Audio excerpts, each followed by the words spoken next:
নমস্কার বন্ধুরা, সানার kitchen family ব্লগের পক্ষ থেকে জানাই অনেক অনেক স্বাগত আরও একটি ব্লগ দেখার জন্য। এটা হচ্ছে মিরিক যাওয়ার দিন, যেদিন আমরা বলেছিলাম না বিদেশ ভ্রমণেও যাব, মানে নেপালে গেছিলাম। প্রথমে আপনাদের एक একটা बात অডিও बताओ, শোনাচ্ছি, যেখানে এই ये ओमनी দাদাটাকে कितने में জিজ্ঞেস করা मिलते হচ্ছিল हैं? যে कैश গাড়িটা করে ऑन আমরা रोड कैश যাচ্ছি ওটার দাম কত। উনি যখন দামটা 16 বলেছিলেন তখন আমরা চমকে लाख গেছিলাম। एक ओमनी का। 16 लाख में तो हम थार खरीद लेंगे, महिंद्रा का थार खरीद लेंगे। इधर जितने भी गाड़ी आता है इंडिया से उसका 250% टैक्स गवर्नमेंट लेता है ना, एक गाड़ी से। और ये हमारा इंडिया से यहाँ आता है, इंडिया से ही आता है। इसलिए इतना ज्यादा। जी जी। कौन टैक्स लेता है, इंडिया लेता है या नेपाल? गवर्नमेंट नेपाल गवर्नमेंट आता है, वही टैक्स लेता है। 250%। 250% टैक्स भाई साहब। तो डबल से भी डबल हो गया। 4 लाख के ले आओ तो 8 लाख। चार दो 16 4 कौन लेता है? इंडिया में ये गाड़ी लगभग 4 लाख के नया शोरूम में आ जाते हैं। हाँ, उनसे लेंगे तो ऑन रोड आपको लगभग 16 लाख 17 लाख तक पड़ता है। क्या बात कर रहे हो भाई। इधर सब गाड़ी का थोड़ा महंगा है क्योंकि इधर नेपाल में वो पल्सर कितने में आएगा? पल्सर 150 उसका 3 लाख जितना पड़ता है नेपाली। 3 लाख पड़ता है। जी। वो भाई हमारा हुआ कितना? 150 का दाम है 1,37,8। इधर थोड़ा महंगा ही रहता है सब गाड़ी का। तो मार्केट में जाके हम क्या करेंगे, सब तो महंगा है। तो बोलना चाहिए था ना पहले ही, बैग चला जाता है हम। শুনলেনই তো এখানে গাড়ির কতটা দাম। মানে একটা গাড়ি আমাদের ইন্ডিয়াতে যা দাম তার 4 গুণ দাম দিয়ে ওনারা কিন্তু গাড়িগুলো কেনেন। তাই এই গাড়ি ছাড়া অন্য কোনো গাড়ি ওখানে দেখতে পাবেন না, অন্য কোনো গাড়ি নেই। কারণ আমরা যখন প্রথমে গেছিলাম ভাবছিলাম অন্য গাড়িতে যাব, কারণ এই গাড়ি আমার একদমই ভালো লাগে না। আমার মনে হয় এই মারুতি গাড়ি মানেই ওখানে গ্যাস আছে, পেট্রোল নেই। তারপর দেখলাম পেট্রোলে চলছে, কিন্তু অন্য কোনো গাড়ি আর ওখানে নেই। তারপর একটা জায়গায় দাঁড় করিয়ে বললেন এখানে একটা মন্দির আছে, কিন্তু এতটাই অন্ধকার আর লাইটও নেই, দেখার মতো কোনো কিছুই খুঁজে পেলাম না, দেখতেও পেলাম না। একজন আন্টি গেছিলেন, যে দেখে এসে বললেন আমি কিছুই দেখতে পেলাম না। দিয়ে আমরা ওখানে আর তাই ওপরে গেলাম না, কারণ ওপরে প্রচুর পরিমাণে জল ছিল, জল দাঁড়িয়ে আছে। ওখান থেকেই সোজা আমরা চলে গেলাম মার্কেটের দিকে। এবার মার্কেটে যেতে যেতে দেখছি দোকানগুলোয় অনেক ভালো ভালো জিনিস আছে, সুন্দর সুন্দর, খুব সুন্দর ব্যাগ। আরও একটা জিনিস যেটা দার্জিলিং কেন আর নেপালে গিয়ে দেখলাম, খুব বড় বড় ছাতা পাওয়া যায়। বা ছাতাগুলো দেখতেও বেশ ভালো লাগে, আর একসঙ্গে 2-3 জন তো ঢুকে যাবে ছাতাগুলোর মধ্যে।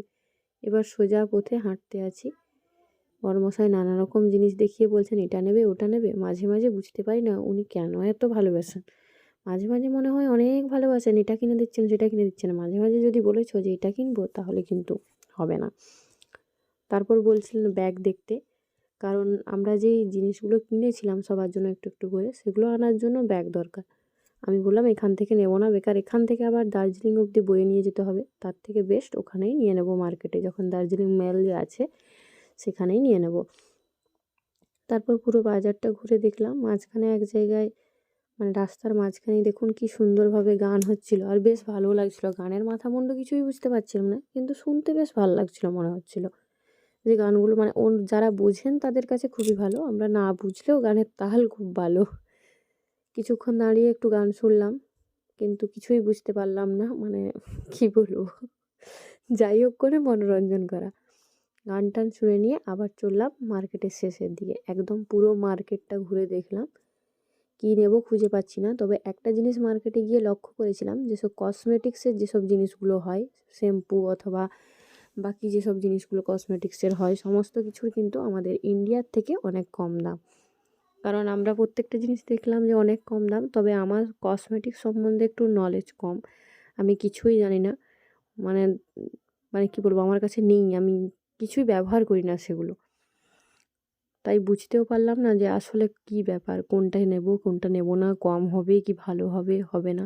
আর সেখান থেকে কাউকে কল করাও যাবে না, মানে কল করার জন্য নেটওয়ার্ক নেই, যার কারণে কল করে জিজ্ঞেসও করতে পারবো না কিছু। তাই দোকানে ঢুকে এটা সেটা দেখলাম। লাস্ট অবধি আমরা নেপাল থেকে নিয়ে এসেছিলাম, কি শুনলে আপনারাও হাসবেন, সেটা হলো শ্যাম্পু। তাও আবার চেনা জানা খুবই পরিচিত শ্যাম্পু, সেটা হলো ডাভ শ্যাম্পু।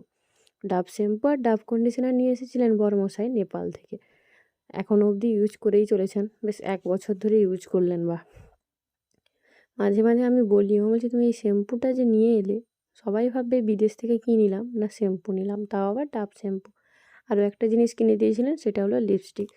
কসমেটিক্সের মধ্যে আমি যেটা ইউজ করি সেটা হলো লিপস্টিক। আর এই লিপস্টিকই একটা নিয়েছিলাম সেখানে। লিপস্টিকটা বেশ ভালো ছিল, কালারটাও সুন্দর আর বেশ ভালোও। তার জন্য বেছে কুছে বরমশাই একটা লিপস্টিক আমাকে চয়েস করে দিলেন, যেটা নিলাম। আর এই যে দুটো শ্যাম্পু দেখছেন, এই যে ডাভ শ্যাম্পু, সেই ডাভ শ্যাম্পু নিয়েছিলাম।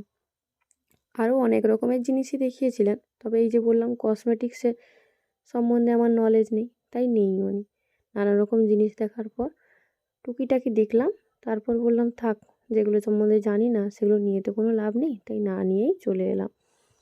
আবার এসে গাড়িতে বসে সোজা চলে এলাম বাইরের দিকে, মানে আমাদের দেশে। তবে সেখানে গিয়ে আরও একটা জিনিস বুঝেছিলাম, যে এমনি এমনি বলে না সারে জাহাঁ সে আচ্ছা হিন্দুস্তান হামারা। এটা কিন্তু একদম সত্যি কথা। আমাদের দেশের মতো কোথাও এত সুখ নেই, যেখানেই যাই না কেন। তারপর বাড়ি ফিরছি যখন রাত 7টা বাজে, মানে যখন হোটেলে আসছি আমরা, তখন টয় ট্রেন দেখলাম, দারুণ মজা হলো। তারপর আমাদের মেলের কাছে ছেড়ে দিয়ে গাড়ি চলে গেল, সেখানে নেমে একটু হেঁটে আসতে হয়, এই রোডটা দিয়ে হাঁটা যায় না। আর আমার ফেভারিট টুপিটা তো দেখে নিয়েছেন, পরে নিয়েছি রুমাল টুপি, কারণ তখন প্রচুর পরিমাণে ঠান্ডা লাগছিলো আর জল পড়ছিল। ছাতা মাথায় নিয়ে টুপি টুপি পরে সোজা যাচ্ছি হোটেলের দিকে, কারণ প্রচুর ক্লান্ত।